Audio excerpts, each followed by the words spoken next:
The Lost Kingdom, Rift, Book 2, written by Chris Fritchie, narrated by Dave Cruse. Several paces ahead was the lone figure of an old woman.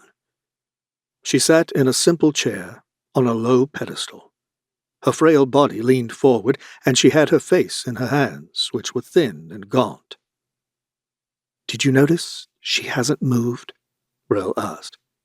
"Yes," Kase said.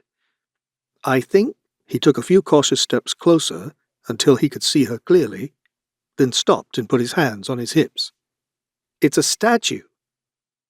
Brell moved up alongside him so she could study the figure in more detail. "It's been here a long time," she said. Dust lay heavy on the old carving, like a winter's snow. "No one else has," Kase said.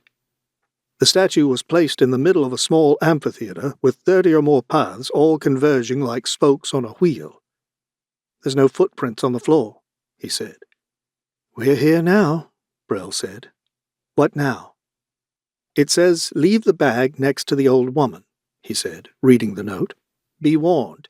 Do not talk to her." Kase puzzled over that last part. "What does that mean?" "Just what it says," Brell said, wanting to get out of here. "Dump the bag and let's go." Kase leaned closer, looking at the details of the statue. "What are you doing?" she said, the tension growing in her voice. "This isn't the time to play archaeologist." "I might never get another chance to be here again," he said. "And you might never get another chance to get out," she growled. "Leave the creepy statue alone and let's go." "This could be a famous piece, looted from a museum after the rift," he said, leaning in even more. "The attention to detail is remarkable." The quiet was shattered when Kase gasped and threw out his arms as he lost his balance, toppling toward the statue. Brell's heart stopped, knowing she was too far to stop and grab him. He was about to crash into the statue when he stopped in the middle of his fall. "Just kidding," he chuckled, amused by the dread on her face. "You think that was funny?" She seethed. "I've killed for less." "You should have seen your face," chuckled Kase, mocking her expression. "You are going to pay so much for that," she said, dripping with anger. "I was just lightening the moment," he said, slipping the backpack off his shoulder. He propped the bag against the base of the statue a bit too hard. The woman started to fall over, rocking frighteningly on its pedestal. Kase's hands shot out to steady it until it settled back in place. "Phew," he said, patting the statue's head. "There you go." "Kase!" Brell snapped. His eyes flew open, realizing what he'd just done. "I was just being polite," he cried to whoever was listening. He looked at Brell, who was crouched, glancing around them, ready for an attack. The basement returned to its crypt-like silence.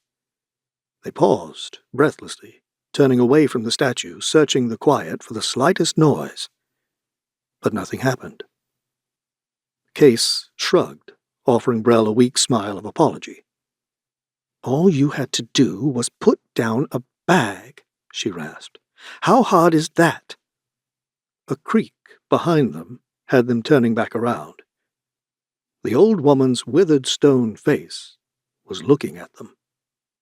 Her eyes were blank orbs, and her face wore a mournful expression heavy with sadness. She reached out her hands in supplication. "I'm so hungry," she said, with a voice like dry bones scraping on stones. "So very." Her lips peeled back ghastly, stretching to her ears, exposing rows and rows of teeth. "Very hungry." Fixated, Kase stared motionless as the wizened statue stepped down from her chair and reached for him. Acting quickly, Brell grabbed Kase and yanked him back, putting herself between the statue and him. Her knife flashed into her hand as she lunged at the old woman, who sighed, amused at